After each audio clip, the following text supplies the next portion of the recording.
Boa tarde a todos. Hoje, na nossa reunião, nós vamos rediscutir o protocolo de hipertensão crônica na gravidez e no puerpério, principalmente devido às mudanças que foram feitas na parte do puerpério. A parte durante a gravidez não mudou muito, não, mas eu pedi o Diego e a Ingrid para apresentar tudo, que aí qualquer dúvida que a gente tiver, a gente vai parando e vai discutindo tópico por tópico, tá? Então, vou deixar eles apresentando, mas a gente vai parando e ver se alguém tem alguma sugestão, alguma observação a fazer em cada ponto.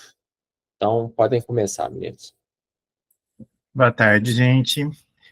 Como o professor Mário já havia dito, hoje a gente vai apresentar sobre as mudanças do protocolo da hipertensão crônica na gravidez e puerpério.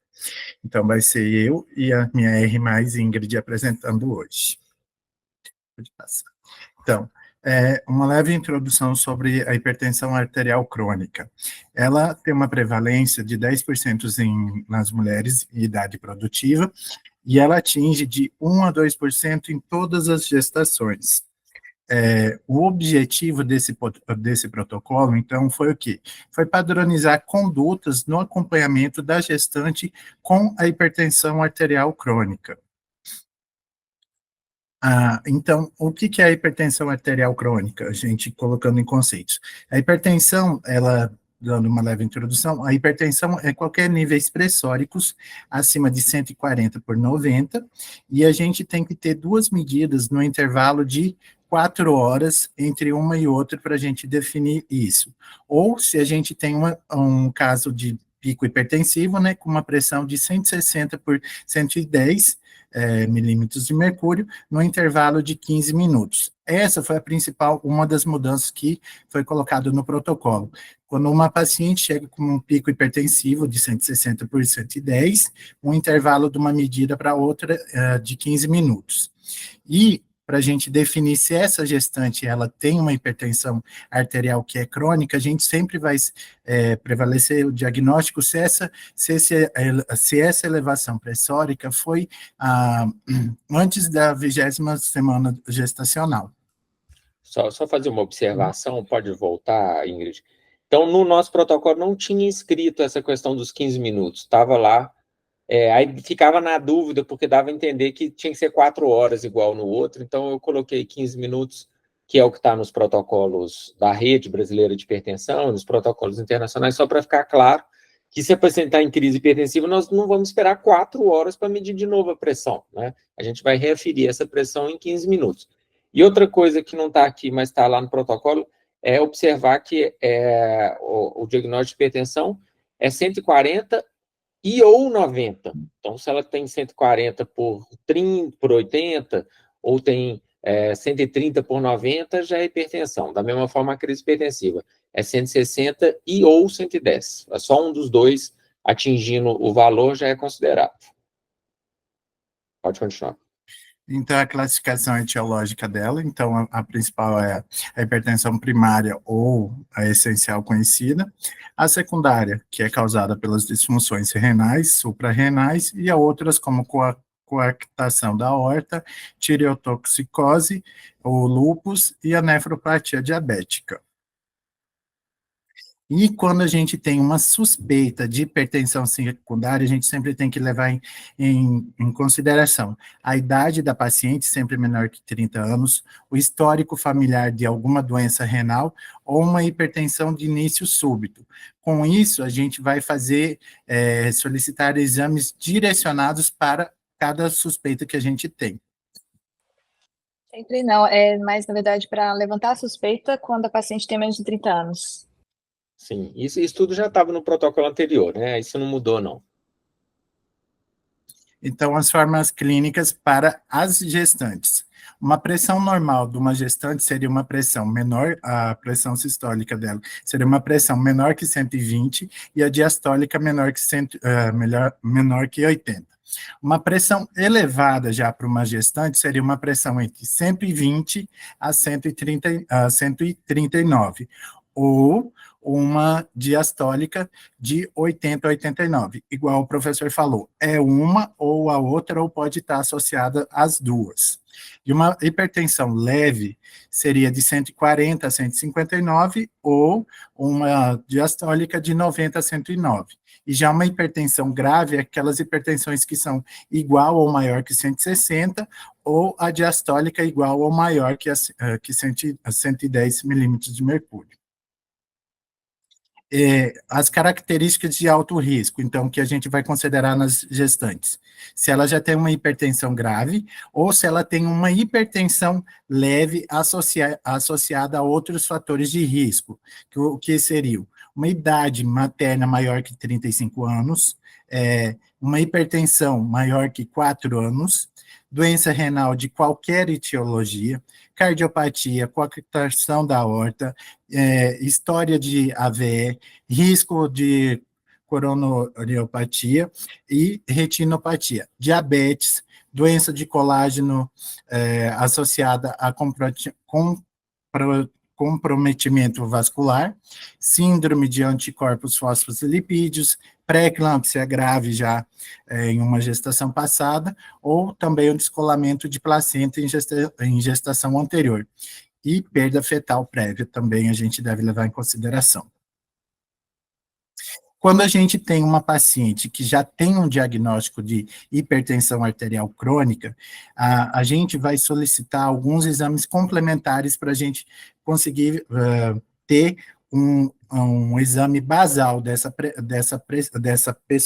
gestante como base para futuramente, se for solicitados outros exames, para a gente ter como base quais que foram quando ela chegou para a gente. Então, o que seria? Seria fazer um eletrocardiograma para a gente ver como que está a função cardíaca dessa paciente, revisão laboratorial para o quê? Principalmente ver a função renal e hepática dessa paciente, proteinúria de 24 horas e fundoscopia, que seriam os exames que a gente também faz para ver lesão de órgão-alvo.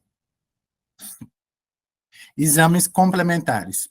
O que a gente solicita, né? Ultrassonografia seriada, que seria a primeira ultrassonografia para a gente determinar a idade gestacional dessa paciente, certo?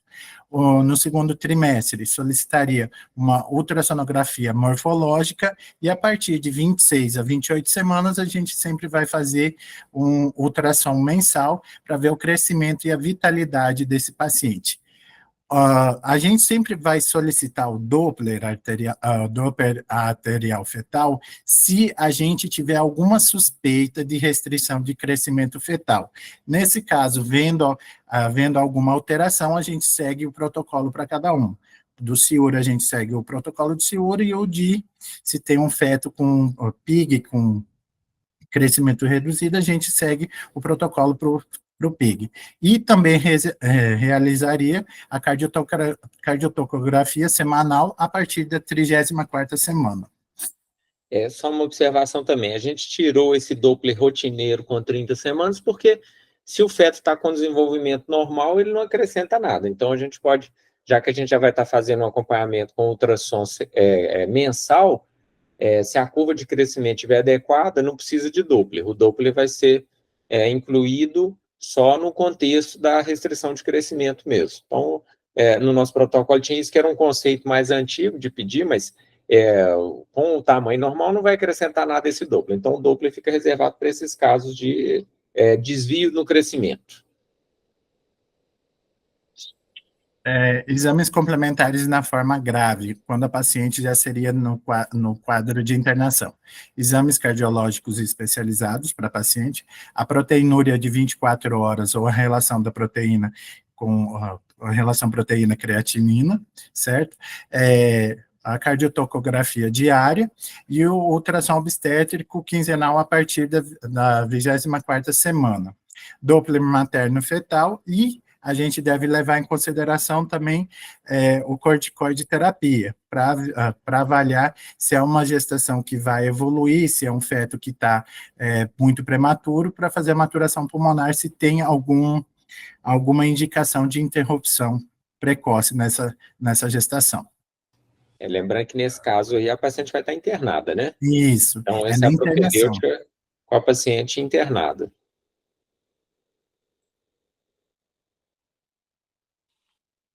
Então, agora falando da conduta clínica, a gente vai diferenciar da forma leve para a forma grave. Na forma leve, a paciente que está fazendo acompanhamento ambulatorial, a gente vai manter a consulta do pré-natal a cada 3 semanas até 26 semanas, a cada 2 semanas entre 26 e 34, e semanalmente depois, após 34 semanas até o parto. A dieta, eu recomendar para os pacientes a dieta com pelo menos 90 gramas de proteína e no máximo 6 gramas de sal por dia, realizar pelo menos a medida semanal da pressão arterial e o mobilograma a partir de 32 semanas, que seria no próprio domicílio, a paciente fazer a anotação da percepção da movimentação fetal. Na forma grave, que seria a paciente internada, uma dieta com 2 a 4 gramas de sal por dia, então o ideal seria pedir interconsulta da nutrição, não só deixar lá a dieta hipossótica, e fazer a contagem diária dos movimentos fetais em pelo menos 2 períodos no dia.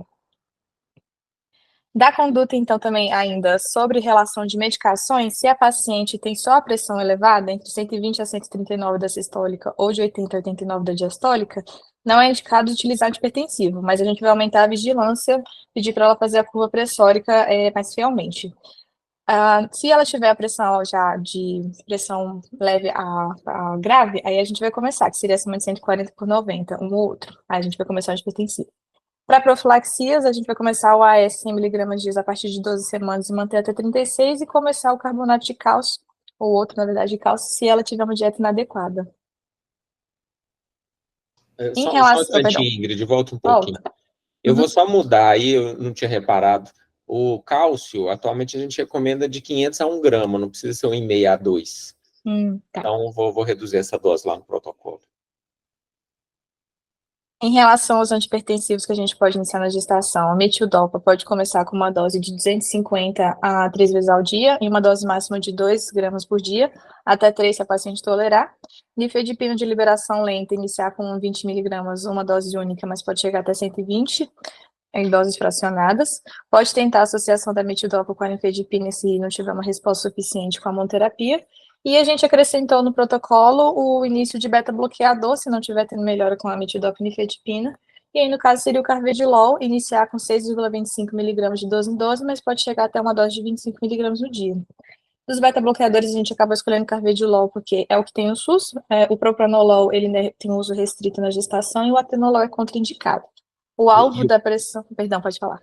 Eu ia só falar que o carvedilol, ele é do mesmo grupo do labetolol, que é o que eles recomendam fora do Brasil. Então, apesar de ter menos estudo, por proximidade aí com o labetolol, a gente acaba sugerindo ele como opção aí de terceira droga. E o objetivo da pressão vai ser a gente manter a diastólica entre 80 a 90 milímetros de mercúrio. O momento de interromper a gestação vai depender de como tiver o controle pressórico da paciente, o uso das medicações. Se ela tiver só a pressão elevada, pode chegar até quase 40 semanas. Hipertensão controlada com uso de medicamentos de 38 a 40, individualizar. Se tiver uma hipertensão de difícil controle, a partir de 37 semanas. E se ela tiver hipertensão com pré-eclâmpsia sobreposta, vai seguir o protocolo da pré-eclâmpsia. No pós-parto, que foi o que mais mudou no protocolo, a conduta vai ser a gente ter uma alta pelo menos 72 horas pós-parto, fazendo a curva pressórica da paciente, vendo como ela fica. O objetivo vai ser uma pressão arterial em níveis abaixo de 150 por 100. Restringir o uso de anti-inflamatórios, como analgesia para essas pacientes que têm hipertensão crônica, e o retorno ambulatório de puerpério, 7 a 10 dias pós-parto. Tinha até conversado com a Maria Amélia ontem, que ela disse que o ideal seria encaminhar no puerpério as pacientes que têm mudanças das medicações durante a internação, antes ou depois do pós-parto. Aquelas que têm hipertensão arterial crônica, estão usando a medicação e estão ficando com a curva boa, poderiam acompanhar no centro de saúde ou com outro médico assistente. Mas também tudo bem para ela se mandar para lá, porque ela vai ver a curva e vai acabar orientando a paciente de qualquer jeito. Em relação à medicação, se a paciente já faz uso, é muito complicado. A gente estava conversando isso antes, né, Mari? Que em relação à metildopa, o momento de suspender varia de profissionais, mas aqui a gente optou por, com cautela, fazer a substituição da metildopa no puerpério e avaliar o retorno também das medicações que ela usava previamente, conforme a curva dela for ficando, não fazer isso de uma vez no pós-parto. Se for começar a usar uma medicação no pós-parto, a gente levou em conta as medicações que podem ser usadas na lactação, a disponibilidade da medicação e também algumas orientações das diretrizes brasileiras de hipertensão arterial. Em relação às medicações, a gente leva em consideração o que tem na rede municipal aqui de Belo Horizonte, porque o perfil dos pacientes do Hospital das Clínicas são pacientes que têm acesso ao SUS mesmo. E aí a gente viu que tem o olodipino, atenolol, captopril, doxazosina, enalapril, espironolactona, furosemida, hidralazina, hidroclorotiazida, losartana e ametildopa e propranolol. A clonidina só tem nos serviços de urgência, então a gente já tirou essa medicação para não usá-la. E também teria o carvedilol, que é um antipertensivo, mas acaba aparecendo na lista de medicações como medicações utilizadas na insuficiência cardíaca, só que a gente conseguiria prescrever essa medicação para os pacientes. E em relação às recomendações das diretrizes de hipertensão da Sociedade Brasileira de Cardiologia, eles orientam que se o paciente não grávido, a pessoa que não está grávida, tiver uma pressão entre 130 a 139 de sistólico ou diastólico de 85 a 89, eles orientam usar uma monoterapia. Só que como no nosso caso a gente vai tratar as pacientes não gestantes quando elas estiverem acima de 140 por 90, então elas já entrariam para eles quando começa com uma combinação de 2 fármacos, que para eles seria hipertensão arterial estágio 1. E aí, nesse caso, aí seria iniciar com um inibidor de enzima conversora de angiotensina ou então um BRA, e associar um bloqueador de canal de cálcio ou então diurético. Se está usando as doses otimizadas dessas medicações, dessas 2 medicações, e não tiver melhora, aí combinar com o terceiro fármaco. Então, geralmente, se você começou com um bloqueador de canal de cálcio, você vai associar um diurético. Se não melhorou assim, adicionar o 4º fármaco, que a orientação dele seria espironolactona, e depois disso adicionar mais um fármaco e também investigar se não tem alguma outra razão para essa hipertensão de difícil controle.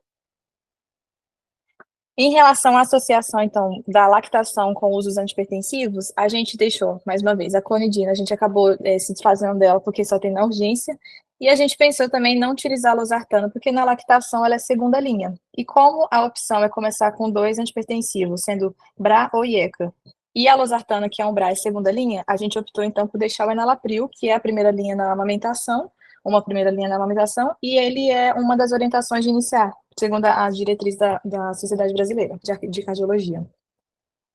Aí aqui só o fluxo também dos arquivos da Sociedade Brasileira de Cardiologia, que você pode associar, então, essas setas verdes, um remédio com o outro. A seta roxa, ele fala uma combinação que não é recomendada, justamente porque o BRA e IECA têm um mecanismo de ação semelhante, e os pontilhados são medicações que poderiam ser associadas, mas que não são tão testadas assim, então não estão recomendadas. E aí, o fluxo de como começar, então, a medicação, de como começar, não, perdão, de como avaliar o uso do antihipertensivo no pós-parto. Se a paciente já usa a medicação, você vai mantê-las. Se a pressão estiver abaixo de 150 por 100, ela pode ter alta hospitalar. Se não estiver atingindo o alvo, vai ter que fazer a associação de medicações. Se ela não utilizável vai precisar começar no pós-parto, a gente vai começar, então, de acordo com essas 3 coisas que a gente falou. E aí a gente pensou em começar com o enalapril, que é um IECA, e um olodipino, que é o bloqueador de canal de cálcio. Nessas doses, 5 miligramas uma vez ao dia. Uma dose baixa que teria efeito e é fácil da paciente tomar em casa. Se começou a tomar se começou a tomar medicação e teve controle, ótimo, alta hospitalar. Mas se ela começou a tomar e não teve controle, aí a gente vai otimizar as doses das medicações, o olodipino 10 miligramas uma vez ao dia de manhã e o enalapril 22 vezes ao dia. Se ela não teve controle, vai associar a furosemida, 20 miligramas, começar com 20 mid uma vez ao dia, mas pode chegar até 80 2 vezes ao dia. E se ainda assim não teve controle, é associar ou o carvedilol ou então hidralazina. Se a paciente já usava antes e vai precisar otimizar, a gente colocou aqui alguns cenários e como começar as medicações. A metildopa colocou o associar o anlodipino, tanto porque poderia ser o nifedipino, mas o nifedipino não tem no centro de saúde para o paciente pegar. Então, acaba que o anlodipino fica mais fácil de associar, que também é um bloqueador de canal de cálcio. A segunda associação seria o enalapril e depois furosemida. Se já usava o nifedipino, aí associar já o inibidor da ECA, que seria o enalapril. Se não melhorar, carvedilol e depois furosemida. Se já usa metildopa com nifedipino, enalapril, depois furosemida e hidralazina. E nessas outros esquemas também acaba sendo que o enalapril acaba sendo acrescentado, depois a furo, e a terceira associação vai depender do que a paciente estava usando como terceiro, junto com o metildopa e nifedipino. E é isso. Você quer falar alguma coisa já, professor? Então, beleza, obrigado pela apresentação, achei que ficou bem claro. essa vontade aí de tentar padronizar o uso do hipotensão no pós-parto é porque eu que estou lá todo dia na maternidade, eu vejo que cada plantonista começa um esquema diferente, né? E aí chega no dia seguinte, quando eu vou discutir os casos com os residentes, é cada um usando um esquema diferente, aí eu fico sem saber o que eu vou fazer. Então, eu tentei criar um roteiro, lógico, isso é meio da minha cabeça, assim, seguindo todas essas recomendações aí que a Ingrid falou, da Sociedade Brasileira de Cardiologia, o medicamento está disponível no posto de saúde para ficar mais fácil para o paciente, medicamento que é compatível com a amamentação. Então, usando essas 3 bases de dados aí de informações, eu tentei fazer mais ou menos, tentei cobrir aqui todas as situações possíveis. É lógico que isso aí é muito controverso, as pessoas preferem usar o que eles estão mais acostumados a usar, mas é uma tentativa de padronização, né? Então, eu queria ver, nós temos aí vários colegas muito acostumados a lidar com a hipertensão na gestante, queria ver se alguém tem comentários, sugestões a respeito desse esquema que nós propusemos. Carlos Senra está aí, eu acho que o Clóvis estava também, não sei se ele continua. Se alguém quiser fazer, Ana Luísa, Mariana, quem quiser fazer comentário, por favor, gente, vão ser bem-vindos os comentários aí.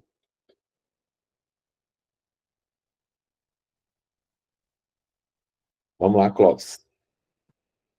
Mário, gostei muito da apresentação, gostei muito desse esquema que você bolou aí de associação de drogas com as drogas já pré-existentes. Isso aí a gente tem uma dificuldade também, né? A gente vê a mudança que o pessoal fica querendo fazer, trocar medicamentos, tirar o metildopa para entrar com drogas mais modernas, faz uma bagunça, retarda a alta da paciente, né? Então, ficou um esquema, nós fizemos algo semelhante lá, mas não tão esquematizado igual você fez, ficou legal. Lembrando que o puerpério é um período de estabilidade, algumas vezes, a gente acha que a pressão vai cair, né, a pressão vai aumentar. Então, por isso não é bom a gente ficar trocando de medicamentos. Um lembrete que eu acho que vale a pena colocar é que as pacientes que eram previamente hipertensas, mas que se tornam normotensas na gravidez, que não vão utilizar o antihipertensivo, mesmo assim, eu acho que elas deveriam utilizar o AS. Eu não sei se é esse o seu conceito, né? Porque, sim. Elas usam, né? Elas usam. Não sei, algumas vezes os colegas deixam de utilizar porque elas não estão hipertensas, né? E aí eu acho que vale a pena deixar esse lembrete no protocolo de utilizar o AS mesmo em pacientes que se tornaram normotensas na gestação. Uhum. E uma coisa que em relação ao Doppler nessas pacientes é que ele vai ajudar também naquela paciente que está saindo do percentil de curva de crescimento. Então, apesar de não ter um crescimento restrito, ela está, vamos dizer assim, o feto está desenvolvendo progressivamente uma diminuição da curva de crescimento, já pode ter uma alteração de Doppler que não foi diagnosticada ainda, né? A gente vê, por exemplo, gestantes com feto com percentil 20 com diástole 0. Então, e que talvez só iam pegar numa fase mais avançada do problema. Geralmente, quando acontece isso, a pressão começa a alterar, né? Então, talvez é importante colocar na piora progressiva da hipertensão ou na queda do percentil fetal progressivo, associar o Doppler antes de atingir o crescimento restrito. No nosso protocolo, a queda de 50 pontos do percentil, né, estava no 75, caiu para o 25, já é um fator de risco para a ciúria. Então, ele estaria enquadrado aí nessa situação, entendeu? O feto que está caindo na curva de crescimento. Entendi. Não é 30 por 30, não é? Aquele consenso Delphi, eles colocaram 50%. Eu estou usando esses 50 pontos. Tá.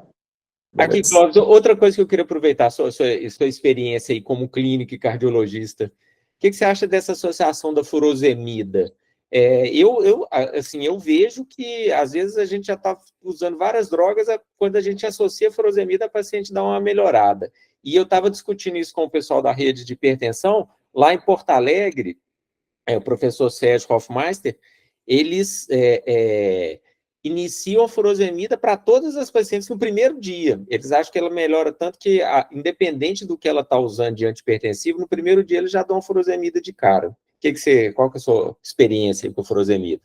Eu sou muito a favor de um diurético, entendeu? Hidroclorotiazida ou furosemida. Se o edema estiver muito acentuado, aí a gente dá preferência à furosemida. Se for só para controlar a pressão, a gente também tem, eu mudei o protocolo recentemente lá, agora a gente está usando a hidroclorotiazida logo no início também. E Entendi, também gente. a clonidina, né, que você colocou.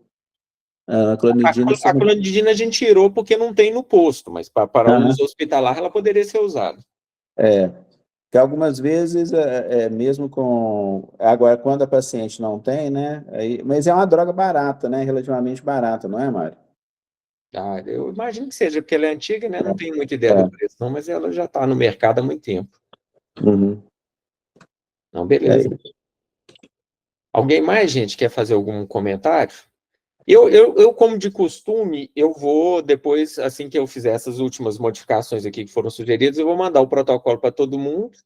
Aí vocês avaliam e me respondem, porque aí fica como se fosse essa fase de consulta pública, né? E aí depois, quando tiver tudo finalizado, aí eu encaminho para a publicação lá na intranet do hospital. Ok? Se ninguém tem mais nenhum comentário ou sugestão, então nós vamos encerrar a reunião. Agradeço a presença de todos e até semana que vem. Até mais.